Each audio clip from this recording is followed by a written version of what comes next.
So good morning guys. तो चलिए start करते हैं आज की रिवीजन क्लास। बताइए भारतीय सेना के पहले कमांडर इन चीफ का नाम क्या है? के.एम. करियप्पा। और ये कब बने थे? 15 जनवरी 1949 को। और इसीलिए तो 15 जनवरी को हम आर्मी डे मनाते हैं। कई बार पढ़ा होगा ना, आर्मी डे कब मनाया जाता है?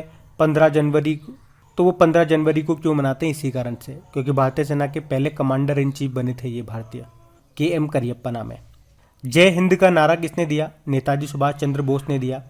और आपको याद होगा, इन्होंने ही तुम मुझे खून दो मैं तुम्हें आज़ादी दूंगा ये नारा भी दिया था। और दिल्ली चलो का नारा देते हुए आज़ाद हिंद फौज के रूप में जाने जाने वाली एक सेना का भी इन्होंने गठन किया था। और 2022 में हमने इनकी 125वीं जयंती मनाई। कब? 23 जनवरी को। और आप जानते भी होंगे 23 जनवरी को कौन सा दिवस मनाते हैं? पराक्रम दिवस। अच्छा, इन्होंने एक बुक भी लिखी थी, वो भी आप याद रख लो। द इंडियन स्ट्रगल नाम से बुक लिखी थी। और स्वराज नाम से एक समाचार पत्र भी इन्होंने शुरू किया था। और मैं आपको बता दूं, अभी प्रधानमंत्री नरेंद्र मोदी ने इंडिया गेट पर नेताजी की होलोग्राम की प्रतिमा का भी अनावरण किया था, जो कि 28 फीट ऊंची है और 6 फीट चौड़ी है, जिसे बाद में ग्रेनाइट की मूर्ति से रिप्लेस कर दिया जाएगा। चलो, एक और अच्छा प्रश्न बनेगा यहाँ से। नेताजी अवार्ड अभी 2022 का किसे दिया गया?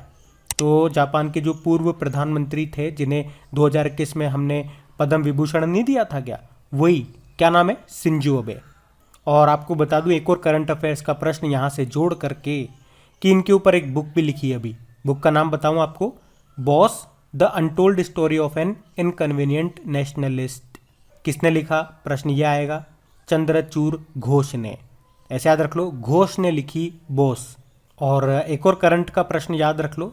अब से गणतंत्र दिवस समारोह हम 24 जनवरी की जगह 23 जनवरी से मनाएंगे, क्योंकि इनका जन्मदिन है ना 23 जनवरी को, इसीलिए याद रखना है। काफ़ी सारे फैक्ट्स बता दिए इस एक ही प्रश्न में मैंने आपको। अगला देखो, ICC women's cricketer of the year 2021 किसे चुना गया? स्मृति मंधाना को। और अभी रचेल हेहो फ्लिंट अवार्ड भी मिला, और ये सम्मान पाने वाली और दूसरी बार इनको, और रचेल हेहो फ्लिंट अवार्ड भी मिला इनको, और ये दूसरी बार अवार्ड मिल रहा है इनको। जबकि men's ICC men's cricketer of the year 2021 चुना गया पाकिस्तान के शाहीन अफरीदी को, और इन्होंने सर गारफील्ड सोबर्स ट्रॉफी भी जीती है। ये अवार्ड जीतने वाले पाकिस्तान के ये पहले खिलाड़ी बने हैं। भारत का पहला ग्रीन एटीएम कहाँ पे खुला? गुरुग्राम में। आप जानते हो इंटरनेशनल सोलर अलायंस का हेडक्वार्टर गुरुग्राम में। भारत का पहला हेली हब गुरुग्राम में स्थापित किया।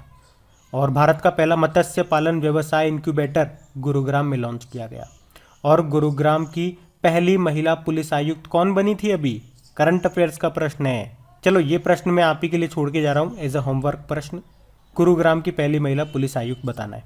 अगला है, इंटरनेशनल टेबल टेनिस फेडरेशन का हेडक्वार्टर लुज़ेन स्विट्जरलैंड में है। और अभी टोक्यो ओलंपिक 2020 में टेबल टेनिस में किसने सिल्वर मेडल जीता था? आंसर होगा भाविनाबेन पटेल ने। और एक और करंट अफेयर्स का प्रश्न पूछूंगा मैं आपसे। अभी फरवरी की बात है। Table tennis federation of India के संचालन के लिए प्रशासकों एडमिनिस्ट्रेटर्स की समिति की अध्यक्ष कौन बनी है? तो इनका नाम है गीता मित्तल। अगला है, 11वीं महारत्न कंपनी कौन सी है? Power finance limited. वैसे अब 11 तो हो गई आपकी महारत्न, 13 हो गई है नवरत्न, और 73 आपकी मिनी रत्न है। अगला है, तुर्की का नया नाम क्या है? तुर्की ये। तुर्की की कैपिटल होती है अंकारा। टर्किश लीरा करेंसी है। प्रेसिडेंट है रेसेप तैयब एर्दोगान। अभी टॉम ट्रैफिक इंडेक्स 2022 आया था, जिसमें भारत का सबसे भीड़ भाड़ वाला शहर बताया गया मुंबई को, जो कि विश्व में 5वें स्थान पर है। और विश्व में सबसे भीड़ भाड़ वाला शहर है तुर्की का इस्तांबुल। अच्छा, यहाँ पे तो देश का नाम हमने बदला है। एक कैपिटल का नाम बदला था एक देश ने, इंडोनेशिया की बात कर रहा हूँ मैं। पहले उसकी कैपिटल थी जकार्ता, अब उसे बदल के क्या कर दिया? कमेंट बॉक्स में टाइप करके बताइए।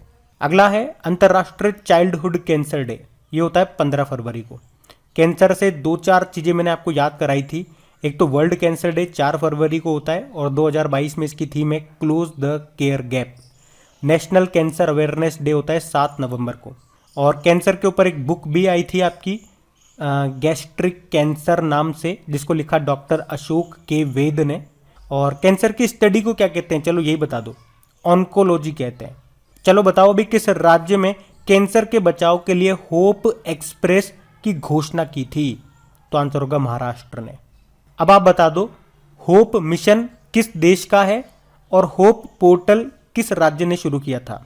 भारत में कितने टकसाल हैं, टकसाल जहाँ पे सिक्के बनते हैं, और ये 4 हैं, मुंबई में, कोलकाता में, हैदराबाद में और नोएडा में। बताओ भारत की पहली ट्रांसजेंडर यूनिवर्सिटी कहाँ पे बन रही है। कुशीनगर उत्तर प्रदेश में।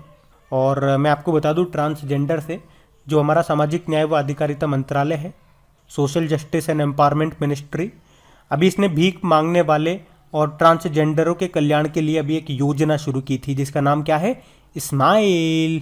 बढ़ते हैं आगे। चलिए बताइए विश्व पेंगोलिन दिवस कब मनाया गया। तो आंसर होगा 19 फरवरी को। फरवरी के तीसरे शनिवार को मनाया जाता है वैसे ही है, तो इस बार तो हमने 19 फरवरी को मनाया। बताइए विश्व मृदा स्वास्थ्य कार्ड दिवस कब मनाया जाता है। तो आंसर होगा 19 फरवरी को ये भी। और ये 19 फरवरी को क्यों मनाते हैं, क्योंकि प्रधानमंत्री नरेंद्र मोदी जी ने 19 फरवरी 2015 को राजस्थान के श्री गंगानगर जिले के सूरतगढ़ में मृदा स्वास्थ्य कार्ड योजना शुरू की थी, इसीलिए। अच्छा, इसकी टैगलाइन क्या है, स्वस्थ धरा खेत हरा। और आपको बता दूं कि 2015 को अंतर्राष्ट्रीय मृदा वर्ष के रूप में मनाया गया था। अच्छा, वैसे एक वर्ल्ड सॉइल डे भी आप सुनोगे जो 5 दिसंबर को हम मनाते हैं। चलो आप तो ये बताओ किस मृदा को रेगुर कहते हैं। रेगुर मृदा, काली मिट्टी को। और ये किसकी खेती के लिए उपयोगी होती है, कपास की खेती। आप लोग टाइप करके बताओ विश्व कपास दिवस, वर्ल्ड कॉटन डे कब मनाया जाता है। एक अच्छी मृदा की बात करें तो उसमें जो नाइट्रोजन है, फॉस्फोरस है, पोटेशियम है, वो कितना होना चाहिए, मतलब किस रेशो में होना चाहिए। तो 4:2:1 के रेशो में होना चाहिए, ये भी ध्यान रख लो। विश्व सामाजिक न्याय दिवस ये मनाते हैं 20 फरवरी को, यानी कि world social justice day. Theme क्या रही, achieving social justice through formal employment. अच्छा, आपको याद होगा हमारे सोशल जस्टिस मिनिस्टर कौन है, वीरेंद्र कुमार है। फिर बताइए अंतर्राष्ट्रीय मातृभाषा दिवस कब मनाते हैं। 21 फरवरी को, यानी कि international mother language day. Theme क्या है, बहुभाषी शिक्षा के लिए प्रौद्योगिकी का उपयोग, चुनौतियां और अवसर, यानी कि using technology for multilingual learning, challenging and opportunities. और भाषा से आपको याद आएगा अंतर्राष्ट्रीय सांकेतिक भाषा दिवस भी होता है, इंटरनेशनल साइन लैंग्वेज डे, 23 सितंबर को होता है। वैसे आपके भारतीय संविधान के 8वीं अनुसूची में कितनी भाषाएं हैं वर्तमान में, 22 हैं। और ज्ञानपीठ पुरस्कार कितनी भाषाओं में देते हैं, तो 23 भाषाओं में। 22 तो ये हो गई आपकी संविधान वाली, एक अंग्रेजी हो गई। अच्छा, 56वां ज्ञानपीठ पुरस्कार किसे दिया गया, नीलमणि फूकन को। और 57वां मिला है दामोदर मावजो को। जबकि अगर बात करते हैं साहित्य अकादमी पुरस्कार की, तो वो कितनी भाषाओं में दिया जाता है, 24 भाषाओं में। 22 तो संविधान की 8वीं अनुसूची वाली हो गई, एक अंग्रेजी हो गई और एक राजस्थानी हो गई। और आप लोग कमेंट बॉक्स में लिख के बता दो हिंदी और अंग्रेजी का साहित्य अकादमी पुरस्कार किसे दिया गया। अगला देखिए विश्व चिंतन दिवस, वर्ल्ड थिंकिंग डे मनाया गया 22 फरवरी को। थीम थी हमारा विश्व हमारा समान भविष्य, अवर वर्ल्ड अवर इक्वल फ्यूचर। केंद्रीय उत्पाद शुल्क दिवस 24 फरवरी को मनाया जाता है, central excise day. World NGO day ये होता है 27 फरवरी को। बाकी नेशनल प्रोटीन डे ये भी 27 फरवरी को होता है, इसकी थीम है फूड फ्यूचरिज्म। और दुर्लभ रोग दिवस, रेयर डिजीज डे, ये 28 फरवरी को होता है। थीम क्या रही, अपने रंग साझा करें, शेयर योर कलर्स। राष्ट्रीय विज्ञान दिवस, नेशनल साइंस डे 28 फरवरी को होता है। एक्चुअली में सर सीवी रमन जी ने 28 फरवरी 1928 को रमन इफेक्ट की खोज की थी, उसके लिए उन्हें फिजिक्स का नोबेल पुरस्कार भी मिला था। और हम इसीलिए 28 फरवरी को ये दिन मनाते हैं। और इसकी थीम क्या रही इस बार की, सतत भविष्य के लिए विज्ञान और प्रौद्योगिकी में एकीकृत दृष्टिकोण। अब पुराने महीने के करंट अफेयर्स का हम लोग रिवीजन करेंगे। चलिए बताइए यूनाइटेड नेशन ने इस्लामोफोबिया का मुकाबला करने के लिए अंतर्राष्ट्रीय दिवस कब मनाया। पहली बार मनाएंगे 15 मार्च को। 70वीं मिस वर्ल्ड 2021 का खिताब किसने जीता, करोलिना ब्लावस्का ने, ये पोलैंड की हैं। इसमें फर्स्ट रनर अप रही थी भारतीय मूल की अमेरिकी श्री सेनी। किसे 31वां जीडी बिरला पुरस्कार मिला, नारायण प्रधान को। और मई 2022 में युविका 2022 का आयोजन किसने किया, इसरो ने। युवी का मतलब होता है युवा वैज्ञानिक कार्यक्रम, यंग साइंटिस्ट प्रोग्राम। इसरो के 10वें प्रमुख बन गए हैं एस सोमनाथ नाम है। 2050 तक शुद्ध शून्य कार्बन उत्सर्जन का लक्ष्य निर्धारित करने वाला पहला दक्षिण एशियाई शहर कौन सा है, मुंबई है। और भारत का शुद्ध शून्य कार्बन उत्सर्जन का लक्ष्य कब का है, 2070 का है। भारत का ऊर्जा स्वतंत्रता एनर्जी इंडिपेंडेंट होने का लक्ष्य है 2047 का। और हुरुन ग्लोबल रिच लिस्ट 2022 के अनुसार सेल्फ मेड अरबपतियों के मामले में दुनिया में भारत कौन से स्थान पर है? तीसरे स्थान पर है। और सबसे अमीर तो आप जानते ही हो एलन मस्क हैं। और किस राज्य का मातृ मृत्यु अनुपात यानी कि मैटरनल मोर्टेलिटी रेशियो सबसे कम है? केरल का। अच्छा, इंटरनेशनल मदर लैंग्वेज डे कब मनाया जाता है? 21 फरवरी को मनाते हैं। किस राज्य के कक्षा 6ठी से लेकर 12वीं तक के छात्रों को भगवत गीता पढ़ाई जाएगी? गुजरात। और ऐसा ही करने वाला अभी दूसरा राज्य कौन सा बन गया, ये कमेंट बॉक्स में टाइप करके बताइए। अच्छा, मुझे तो ये बताओ कि नई जो राष्ट्रीय शिक्षा नीति 2020 है उसे किस समिति की सिफारिश पे लाया गया? कि कस्तूरी रंगन। और उसको लागू करने वाला पहला राज्य आपका कर्नाटक है तो दूसरा मध्य प्रदेश है। किस देश में महात्मा गांधी ग्रीन ट्रायंगल का उद्घाटन किया गया? मेडागास्कर, जिसकी कैपिटल एंटानानेरियो है, करेंसी है मालागासी एरेरे, और प्रेसिडेंट है एंड्री राजो एलिना। बताओ, रिलायंस रिटेल ने बिग बाजार की जगह किसे लॉन्च करने की घोषणा की? मतलब इसका नाम बदल देगा, ये स्मार्ट बाजार कर देगा ये। फिर बताओ, अंतर्राष्ट्रीय प्रसन्नता दिवस कब मनाया गया? तो आंसर होगा 20 मार्च को। थीम थी शांत रहो, समझदार रहो और दयालु रहो। Keep calm, stay wise and be kind. आपको याद होगा यूनाइटेड नेशन ने अभी वर्ल्ड हैप्पीनेस रिपोर्ट को जारी किया था, जिसमें भारत 136 नंबर पे था और टॉप पे फिनलैंड। 200 वनडे मैच खेलने वाली दूसरी महिला क्रिकेटर कौन बन गई? तो झूलन गोस्वामी बन गई है। पहली तो मिताली राज थी। और चलो आप बताओ, भी 2022 में जो वुमेन्स वर्ल्ड कप हुए थे न्यूजीलैंड में, उसको किसने जीता, किसको हरा के? और कौन सा देश एशिया कप 2022 की मेजबानी करेगा? तो श्रीलंका। और आप जानते हो ना, फिडे चेस ओलंपियाड 2022 में ये पहली बार भारत में होंगे। भारत में भी कहाँ पे? तो चेन्नई में। टीसीएस के एमडी सीईओ के रूप में किसे नियुक्त किया गया? राजेश गोपीनाथन को। अच्छा, अभी एयर इंडिया के चेयरमैन बने एन चंद्रशेखरन। सीईओ कौन बने, ये बताओ आप तो। अगला है Rahul Bajaj an extra ordinary life. इस बुक को किसने लिखा? गीता पीरामल ने। ग्लोबल रिसाइकलिंग डे कब मनाया गया? 18 मार्च को। थीम है रिसाइकलिंग फ्रेटर्निटी। किसने 8वीं बार एशियाई बिलियर्ड्स चैंपियनशिप का खिताब जीता? तो आंसर होगा पंकज अडवाणी ने। ये उनका 24वां अंतर्राष्ट्रीय और 8वां एशियाई खिताब है। यूजीन पार्कर का निधन हो गया। वे क्या थे? वैज्ञानिक थे यूएस के। और सौर पवन यानी कि सोलर विंड के अस्तित्व का सिद्धांत दिया था उन्होंने, लेकिन निधन हो गया अभी। यूजीन पार्कर नाम था। आयुध निर्माण दिवस, ऑर्डिनेंस फैक्ट्रीज डे, ये मनाया जाता है 28 मार्च को। ये मनाया जाता है 18 मार्च को।